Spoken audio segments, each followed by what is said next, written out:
For all Motm coins, check out thefootshop.com. Their link is in the description below, and they have brand new methods to transfer your coins over to your account in record time. Use the discount code NEPO at checkout. What's up guys, NepentheZ here, and welcome to another episode of the best team in FIFA. Today, I thought I'd try and fit as many man of the match players in one team as possible and see how it plays and try and get the best chem. Probably could have got a bit better chemistry than I have got, but I couldn't be bothered to faff around with the team and I wanted to use these specific players. We'll take a look at the bench in a second to see who didn't make the cut, but before we get into that, if we could drop a thumbs up on the video, that would be absolutely epic. Let's try and get this over 1 like. And if you guys want to recommend me your favourite teams in FIFA, twitter.com/NepentheZ, go show me your favourite team. I'll build it, I'll play with it, maybe I'll make a video on it, who knows. So who didn't make the cut, guys? Suarez didn't make the cut, Thiago didn't make the cut, Hernandez didn't make the cut, Welbeck didn't make the cut, Brahimi didn't make the cut, Lulic didn't make the cut, Oblak didn't make the cut, and Fabian Delph didn't make the cut. Who did make the cut? Pow! This is the team we went with. 93 rated Ibra, 88 Tevez. We went with Pereira to give Tevez that perfect chemistry. We went with man of the match, Ricardo Quaresma, and informed Danilo at right back, JT at centre back, of course man of the match as well, that epic 42 pace. Man of the match Joe Hart, who's actually really good. Gary Cahill, because there's not another BPL man of the match defender that I could have used that would have gave good chem. Kieran Gibbs at left back, again same reason, no left back. And then Alexis Sanchez at left mid. I tried a few different formations. I could have gone with a 4-3-3 to maybe accommodate a few more man of the matches, but I wouldn't have been able to use some of my favourite man of the matches, which is why I went with the 4-4-2. However, if you guys can recommend a full man of the match team, let me know. As long as it gets like 90 to 100 chemistry, I'm happy to play with it. A full man of the match team, if you guys can fit one in, let me know. And of course the players have to be purchasable because I've only got what I've got and some players are extinct, so I'm not going to be able to get them. But anyway guys, without further ado, let's get into the gameplay. Okay guys, as we go into the gameplay, as per usual, I'll show you the teams I came up against and the goals that I scored. Now, I wasn't sure how this game was going to play, how this team was going to play, and I played 5 games. I ended up losing 1 of the games and winning 4 of the games, which was actually pretty good considering, you know, it's not my ideal cup of tea for a team. It's not the greatest formation that I've ever used. Like the 4-4-2 before the patches was fantastic. Afterwards, it's just not exactly what you're looking for. Like, it's a decent enough formation, which is why I've given it a 4-star, but it's not perfect. Like, in my opinion, the 4-3-3-3, the 4-2-3-1, the 4-1-2-1-2, they're the ideal formations right now. But we end up getting into a few games, guys, and as you can see on the screen, I've given the attack 5-star, the midfield 4-star, the defense 4-star. The defense just lacked a little something, and I don't want to blame John Terry for pace, because he actually made some crazy good interceptions for me and was very vital, but it just didn't feel great. It felt good, not great, and you know, for me to give something 5-star, it genuinely has to play great. And the midfield the same. And the reason why I gave it the 4-star was it just felt a little bit lacking in places. I can't. It's hard to put my finger on exactly what was wrong, but it just wasn't perfect. You know, it wasn't perfect. So the overall of the team was a 4-star.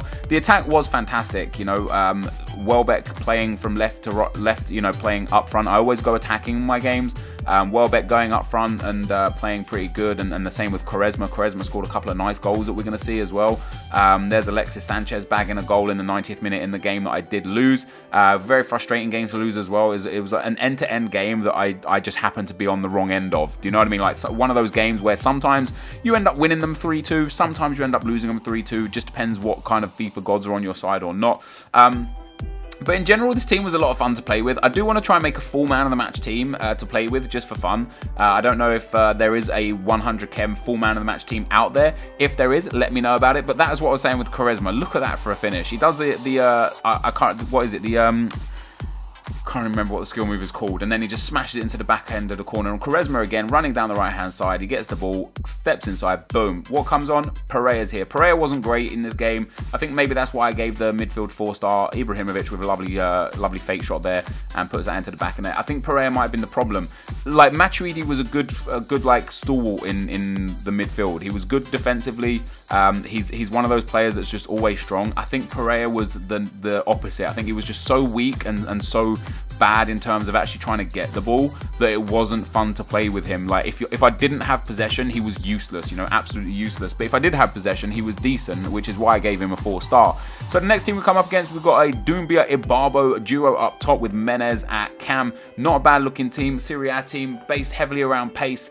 And I always laugh at teams like this. Like people see these sort of teams and they think, oh my god, this sweaty prick, he's going to destroy me because he's got Doombury and a Barbo. But that's just not the truth. People that play these sort of teams, in my experience, and if you play this sort of team and you're very good, this obviously doesn't appeal to you, but in my experience, people that use these sort of teams use them because they think that it's the answer to all their problems. They think, oh, let me just put loads and loads and loads of pace up front, and that's going to resolve everything that's going wrong with my gameplay in FIFA. But it's just not the case. Sometimes you're just not good at FIFA, you know, like I wasn't last year. Just wasn't good at this game last year. Not great at this game this year, better than I was last year, but yeah.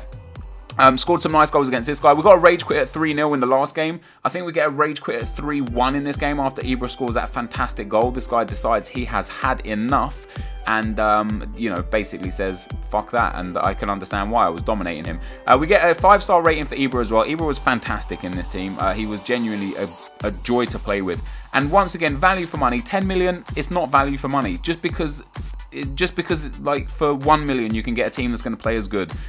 So yeah, there it is. And into the final game we go. Ibrahimovic from the corner, nice little corner technique there, coming short, passing the ball inside and giving it to Ibra. And once again, Ibra picking up the goals, and you'll see why I gave him like the best player, because he just kept scoring and scoring and scoring. And even if I was struggling in the game, created one chance, Ibra would be there to put it in the back of the net, which is always good.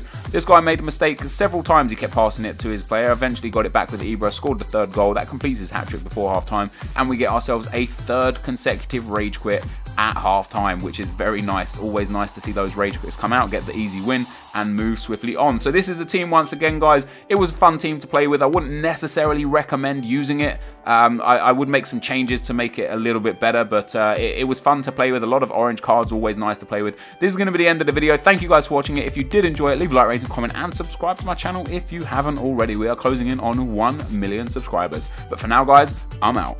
Peace.